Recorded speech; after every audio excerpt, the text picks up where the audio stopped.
So I've been thinking lately about, I have these desires. How long do I need to focus on them? As long as they are giving you pleasure, and only then. If you're talking about the absence of them, you could focus on them forever and never accomplish them. But if you are really focusing on the desire, then the question and the way you meant it doesn't jive, because if there's a desire that you are in alignment with, then you are passionately following the trail of the evolution of your desire.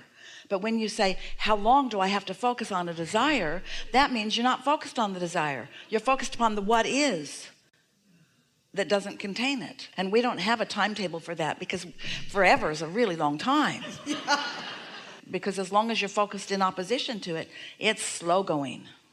So I had this mental image that if I somehow didn't keep focused on it or revisiting it, it would like get to the bottom of the desire. That's a misunderstanding that humans have all the time, because you are accustomed, as in our first conversation today, to making things happen, to motivating things into happening, to demanding things happen, to be determined that things are going to happen. And so it's not easy for many of you to realize that you've done the work, you've identified the particulars, you've accomplished the creation, and now your work is to get out of the way of it and to wait for the inspiration that moves you closer. But when you are focused upon your desire's absence, that inspiration doesn't come, does it? It's this efforting that I think I need to do that I don't. This is a really good conversation. Let's have this conversation. You are ready for this conversation. You're going to like this conversation. All of you are going to like it a lot. Here we go. These are new thoughts. This is a new, moving into a new understanding in this deliberate creation process. So just relax. You'll hear it easily. It's not complicated. It's going to make perfect sense to you as you hear it.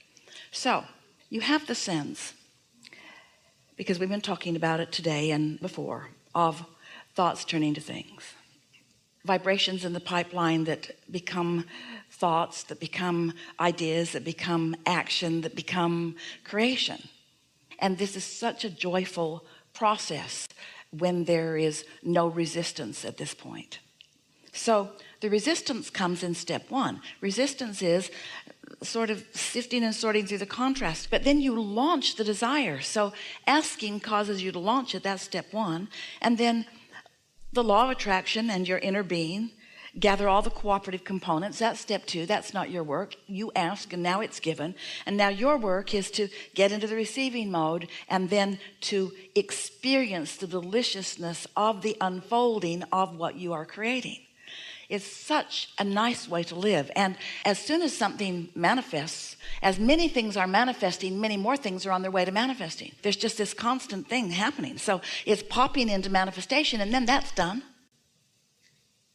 Unless you want to amend it by experiencing contrast in it and then putting more back into the vortex. So there's this constant recycling of desires. And why? For the thrill of focusing them into being, and for the satisfaction of getting to have your hands in the clay about it. So here's what happens to so many of our dear heart human beings. Whether you are oblivious to it or whether you are deliberately offering your thoughts, a creation has happened. A manifestation has happened. You've moved into the house, or you've moved in with your lover, or you've started the new job, or you purchased the new whatever it is. In other words, the manifestation has happened. And now, as humans who really like to see and hear and smell and taste and touch, you sort of give your full undivided attention to this creation, which is done, in the sense that you lined up with it and now there it is. So what we're getting at is, stay with us for just a little bit, there is so much more satisfaction in this pipeline in the way to becoming than there is once this is manifested. Here's a fairly good analogy. Analogies are never perfect, but follow us on this. It's like watching a child from 1 to 5. Ooh, so much evolution, yeah? And then from 5 to 10, so much. And then 10 to 15, wow. And then coming into adulthood. Whew. But then after a while, people don't really evolve that much. You could, but the analogy that...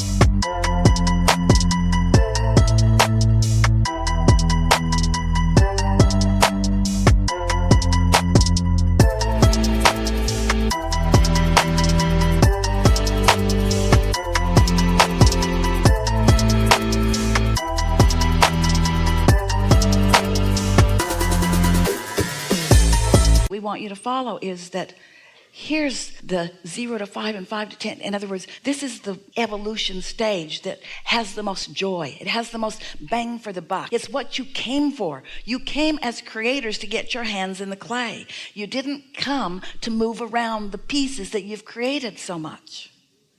And yet, it's where almost everybody wants to put most of their attention. So now, we're about to give you a blockbuster understanding about this. You followed that so far, so this is really good. You're ready for this. So the thing about giving so much of your attention to manifestations is that when you do, you put the drag on the other stuff, because you've got to insure it, you've got to move it around, you got to put it in the garage, you got to take care of it. There are so many things that require action, many of which you are resistant to, because so much of your attention is upon what's already manifested.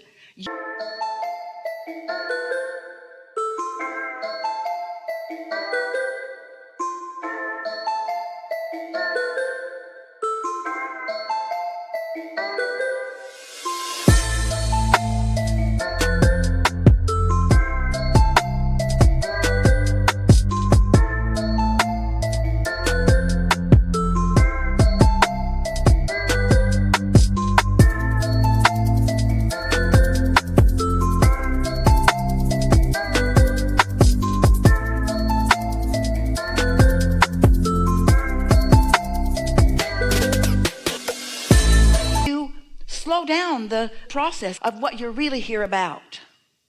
Does that make sense to you? Did you feel the bigness of that? So the other day, Esther, because she just heard us say this for the first time a few days ago. So something occurred in her experience, and it was one of those, I did that, even though she didn't really like it. She took her responsibility for her part of the creation of it, and then stewed over it for a while. Sort of picked at it. Talked to a couple of people about it. Picked at it. And then it occurred to her that that's exactly what we were talking about. By examining this, that had sort of kind of gone wrong, she put a drag on everything in the pipeline. Because you can't be two different points of attraction at the same time. So when you're all fixated on what's going on in physical and want to fix it and want to improve it and want to explain it and want to be understood and so forth, it's like you've stopped this game altogether when this is where all the fun is.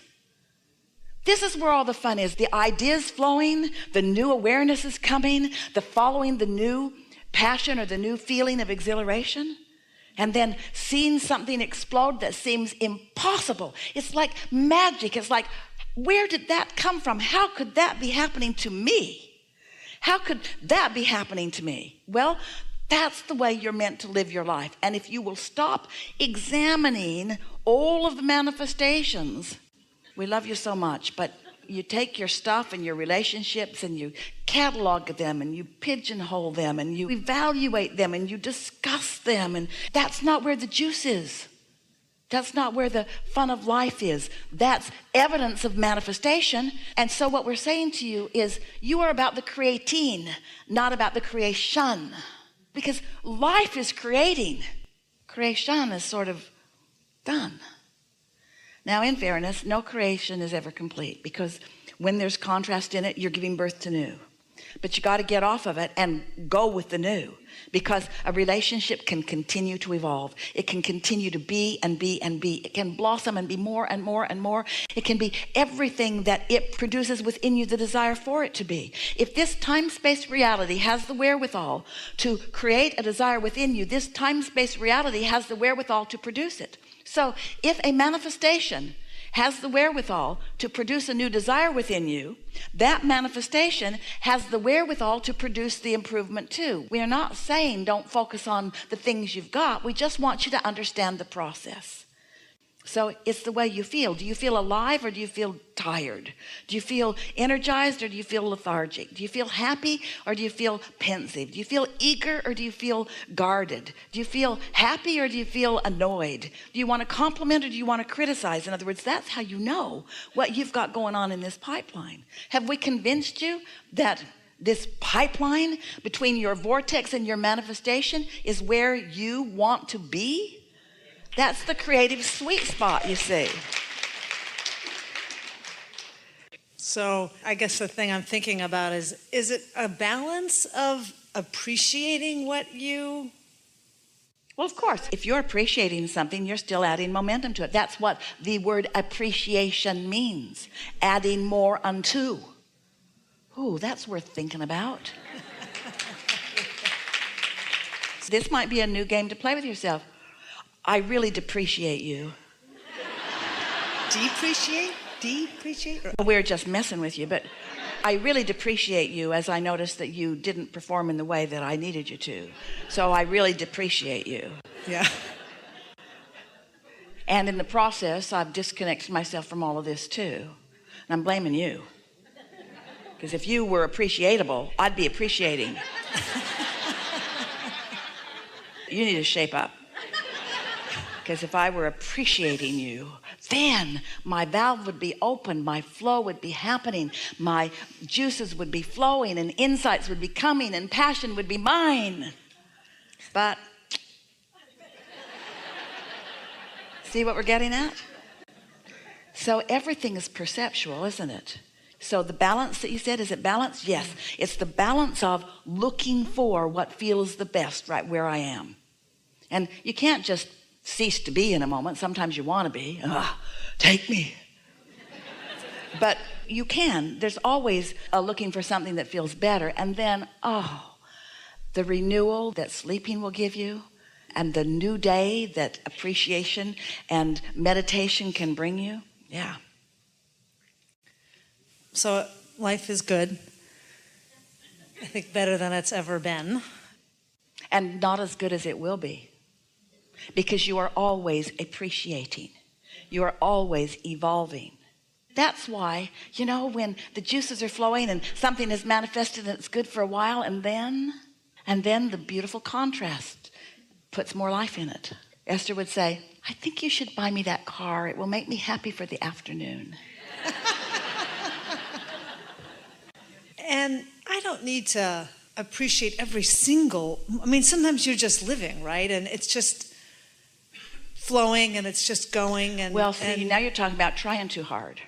And the reason that most people try too hard like that is because they haven't meditated themselves into the easy way. So most people use their action and their words to try to compensate for what they're not doing energy-wise. So just be easy about it. Appreciate as much as you can. Esther runs around with friends, a variety of friends, and the other day, one of their children was in the mix. And Esther and her two friends were just going on and on and on and on and on about something. They were milking something so much, just appreciating it. And Esther looked over at their son and she said, you've had about all of this you can take, haven't you? Because it was just way over the top. And he wasn't up to speed with it, so it was sort of like, kill me now. But can't worry about what others are thinking about. But when you really feel wonderful, that's when you want to turn on the gas. That's when you want to use more words and have more conversation and parlay it into more and let the momentum grow. Now think about that. In the same way that focusing negatively in the what is puts a drag on this, focusing positively on this puts momentum in this. You see what we're getting at? Every bit of appreciation helps everything that is in the becoming, and every bit of negative emotion slows the becoming down. And do you know what negative emotion is? Negative emotion is not letting yourself become. Negative emotion is putting the brakes on who you've already become, and you're not letting yourself go. If life didn't cause you to ask, then not going wouldn't bother you. But when life causes you to ask, you got to go if you want to feel good, which dovetails right back to our very first question today, doesn't it? I want to feel inspired. I don't want to push myself. So there are people who say, fake it till you make it. Just fake it. Just pretend it. Just say the words. And we're not saying don't be as positive sounding as you can be, because everything like that helps. We're just asking you not to ask for more leverage in the action part than is really available to you. We're asking you to go back where all the leverage is, which is in the energy in the beginning. The leverage is in the energy which will produce the manifestations. Then just don't try to squeeze so much out of the manifestations. There it is. Don't try to squeeze so much out of the manifestations. Let the manifestations then produce the new desires. You see how it works? Who? Do you? If you caught that picture, you're among the first that felt it or found it so clearly. This is co-creating at its best. Don't forget to leave a positive message and subscribe.